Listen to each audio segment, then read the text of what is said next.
Salve, salve, eu sou o Denis, autor do canal Dirty on the Beat, e eu e você vamos bater um papo sobre configuração de canais, mais especificamente envelope ou ADSR, como também é conhecido. A aba de configuração de instrumentos tem algumas opções adicionais para automação na reprodução de um sample. Essa aba somente aparece para canais de sample one-shots ou instrumentos de nota, alguns VST plugins, ou seja, arquivos de reprodução ou plugins de sample. Alguns plugins não oferecem essa aba, pois são um pouco mais específicos e vão além da edição de um sample. Aqui a gente tem o envelope, o LFO, ou Low Frequency Oscillator, ou oscilador de baixa frequência, e os filtros de modulação X e Y, que no caso do FL Studio ajusta o cutoff e o resonance por padrão. Nessa janela nós temos algumas abas que nos darão a opção de editar os envelopes, os LFOs ou os filtros de cada uma das propriedades do áudio.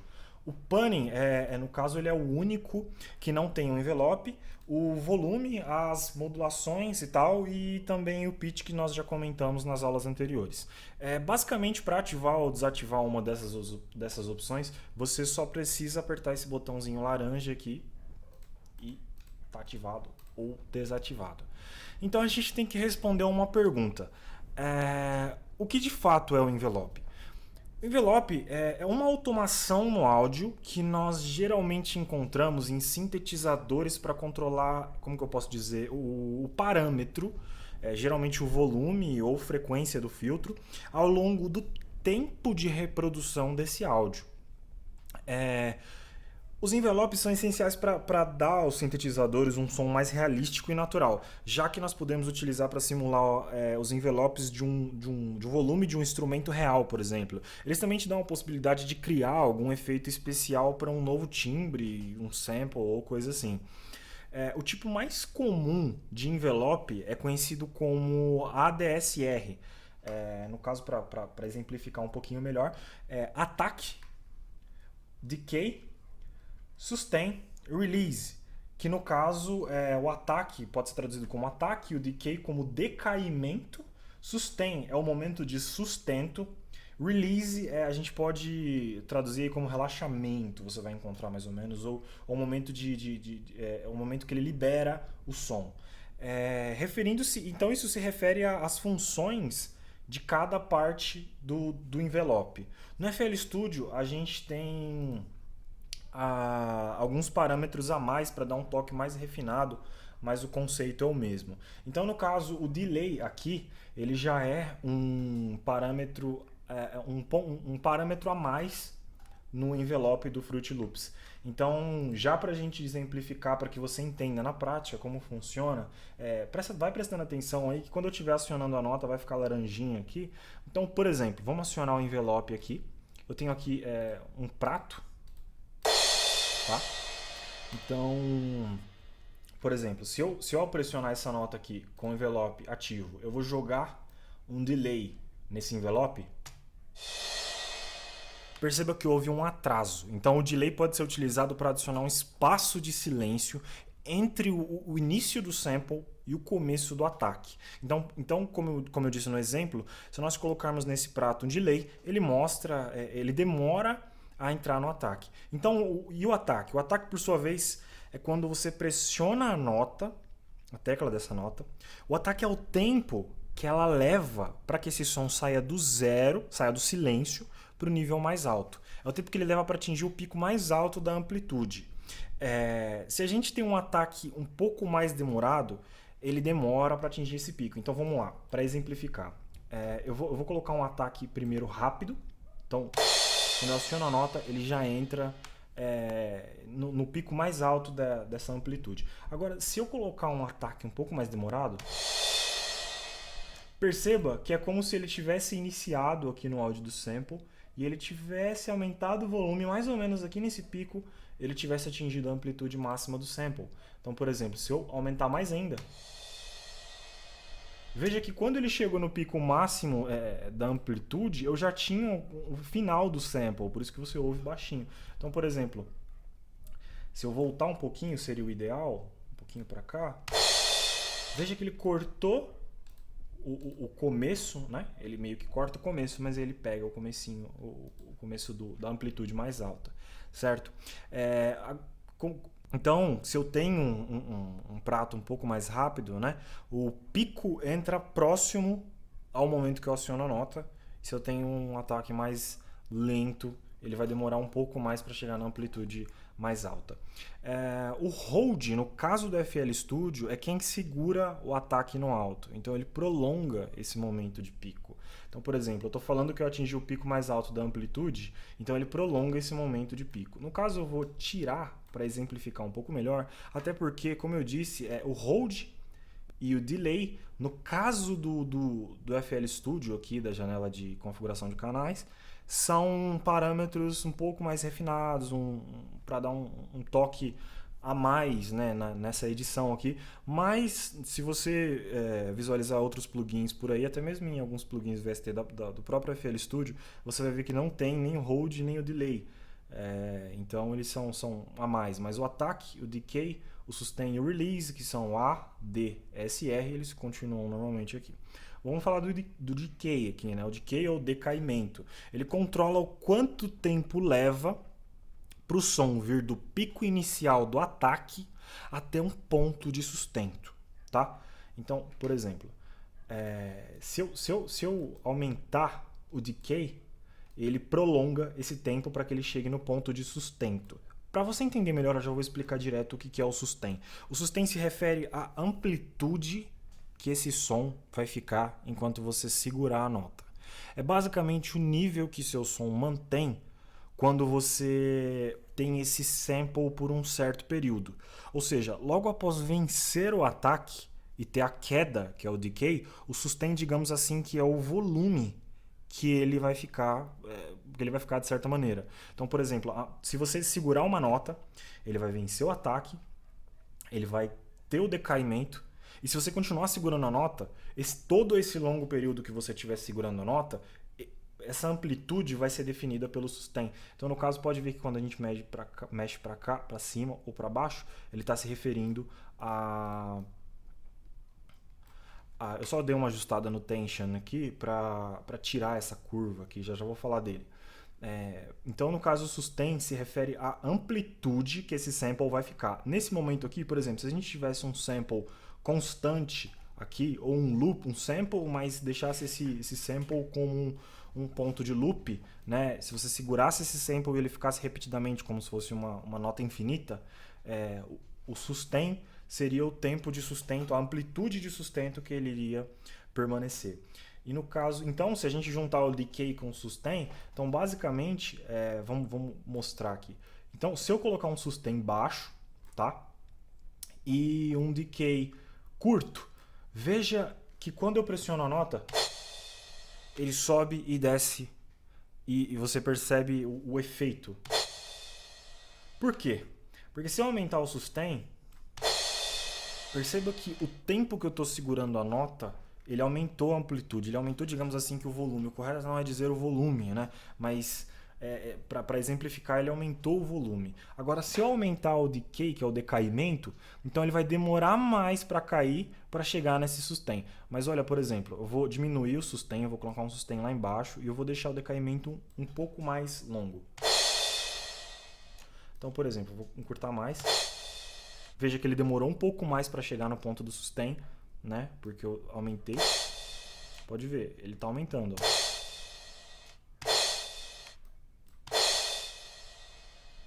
Ele subiu, né, no ataque, desceu com o decaimento e o sustain é o tempo que ele vai permanecer. Para finalizar, o release, esse é o cara que define quanto tempo leva para o seu som voltar ao zero a partir do momento que você solta a nota. Ele é tipo um fade out. Para você que não sabe o que é fade out, é a queda de um som, ou seja, a saída do som indo para o volume zero. Então, quando eu solto a nota, é o tempo que ele leva para voltar ao zero. Então, por exemplo, eu vou encurtar o release aqui. Então, perceba, a jogada aqui tá no momento em que eu solto a nota. Então, vamos lá. Vou clicar na nota. Então, veja que quando eu solto a nota, automaticamente ele corta qualquer tipo de som. Agora, se eu prolongar o release, Veja que quando eu solto a nota, ele continua tocando. Por quê? Porque o tempo de relaxamento do som tá um pouco maior aqui, certo? Como eu falei para vocês, o tension ele cria um efeito de tensão na linha, nos pontos, na linha dos pontos do ADSR. Então, por exemplo, se eu quiser criar uma tensão aqui, né, no ataque, ele vai fazer uma curva para subir aqui até o pico de ataque, né? E a mesma coisa no decaimento, então o decaimento ele vai demorar um pouquinho mais, depois ele vai descer de uma vez. Ou a gente pode fazer o movimento oposto, ele praticamente vai cair, mas ele vai demorar um pouquinho mais depois para retornar.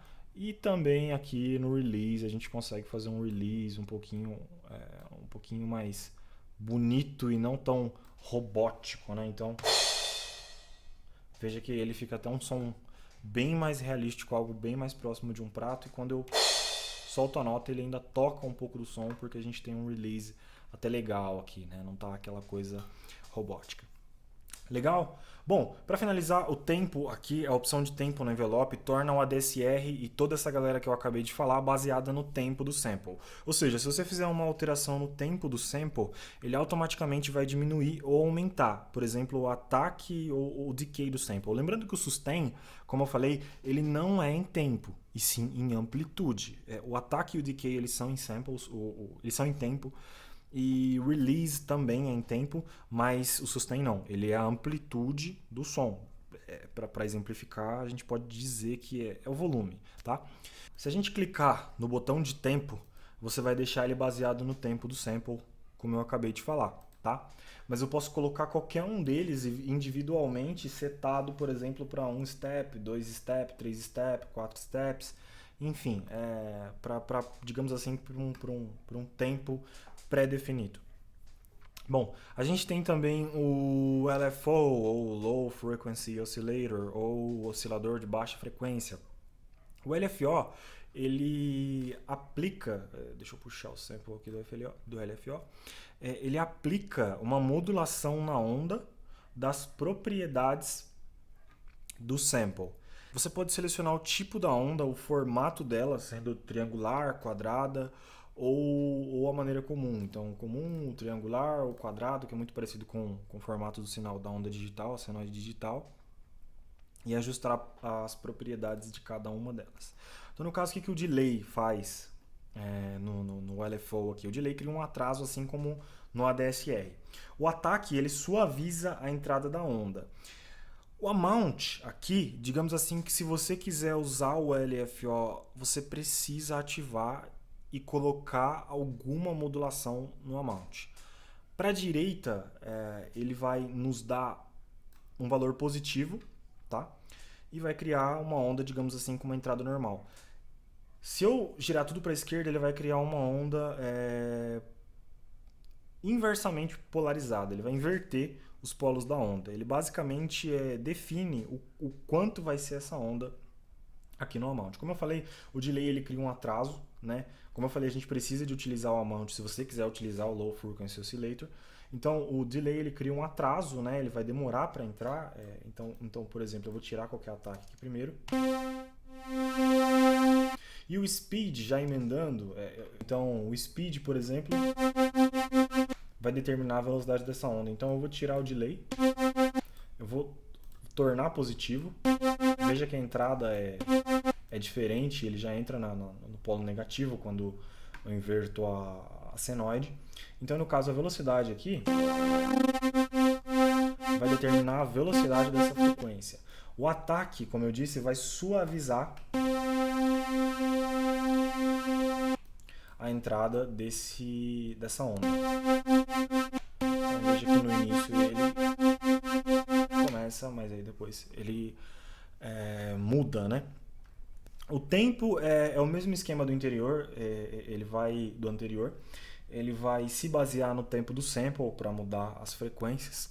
E o global ele aplica o efeito para a primeira vez que você aciona o MIDI, ele não vai acionar mais o Low Frequency Oscillator depois com outras notas. Na seção de filtros, o Modulation X e o Modulation Y se refere no caso do FL Studio ao cutoff e é o ressonância. Então, o que é o cutoff, né? É o recorte ou afastamento da banda oposta que você selecionou. Ok, vamos explicar melhor o que é. Então vamos lá. Por exemplo, eu tenho um prato aqui. Vou colocar ele num canal qualquer aqui. Eu vou puxar um equalizador para mostrar para vocês, para exemplificar. Então, por exemplo, imagina o seguinte, eu vou colocar esse prato para repetir algumas vezes. Vamos lá, para o filtro. Como eu disse para vocês, o Modulation ele vai cortar a banda oposta que você selecionou. Então, por exemplo, se eu estou com Fast LP aqui, Fast LP no caso seria Low Pass. Low Pass, Band Pass, High Pass e Bass Pass. O que significa? Low Pass é a parte baixa, então ele está mais ou menos aqui, ó, Low Pass. O Band Pass é mais ou menos por aqui.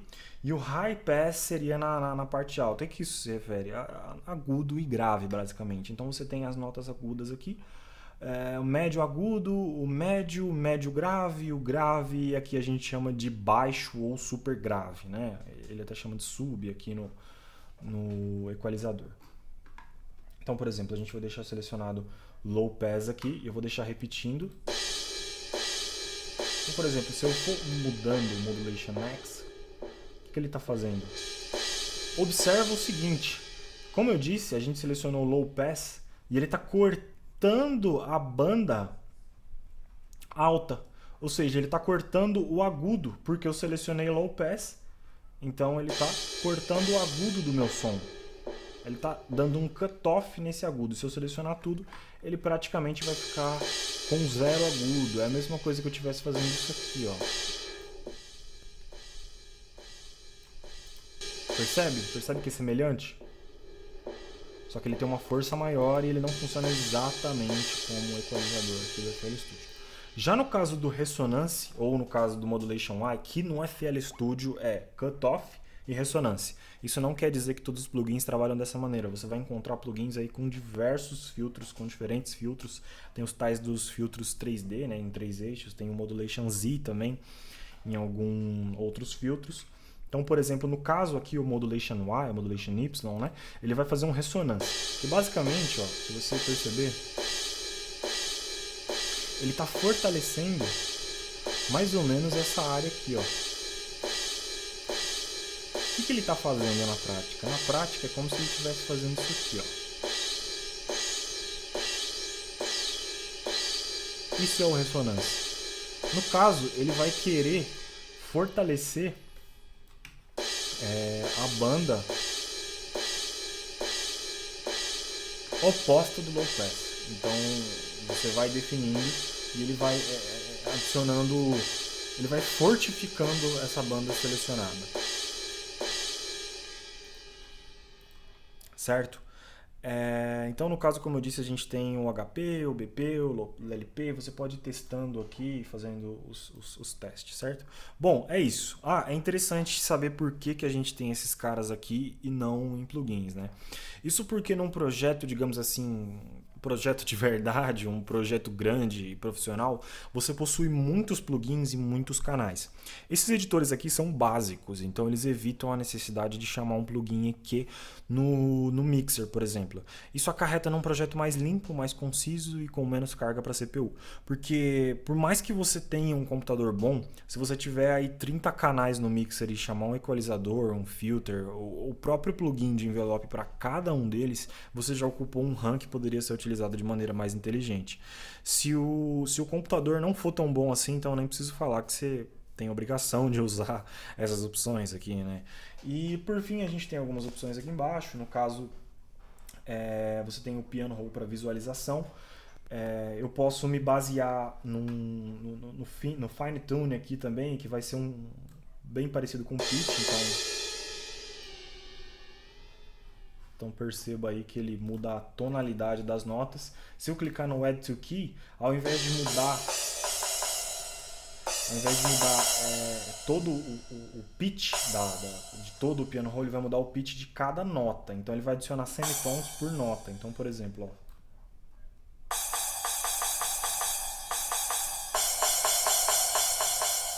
Então você está vendo que ele andou praticamente para a nota inteira? O FL Studio até mostra. Certo? Enablement pitch, então no caso aqui a gente vai estar trabalhando com o pitch principal, que seria, por exemplo, eu posso selecionar uma nota raiz, né? Eu posso mudar a nota raiz para essa nota. Isso é muito útil quando você está trabalhando com bass, né? Que aí você identifica qual que é a nota raiz desse sample e você clicando com o direito do mouse, você seleciona qual que é a verdadeira nota raiz, ou seja, qual que é a nota principal. E aí, quando você vai tocar, ele pode mudar essas notas para a nota real, certo? Temos aqui no FL Studio 12 a opção de multitouch também, então, por exemplo, para quem tem tela touchscreen, consegue simplesmente tocar aqui no preview do piano roll diretamente, sem nenhuma dificuldade. Bom, é isso. Espero que vocês tenham gostado dessa aula. Desculpem pela demora em ter feito essa aula, mas tá aí. Eu espero que vocês tenham gostado. Deixa um comentário aí se você gostou da aula, se não, tá faltando dizer alguma coisa. Deixa o seu feedback aí embaixo. Se você gostou, deixa o like, compartilha, que é muito importante para que eu continue. E eu espero te encontrar na próxima aula. É isso aí. Valeu!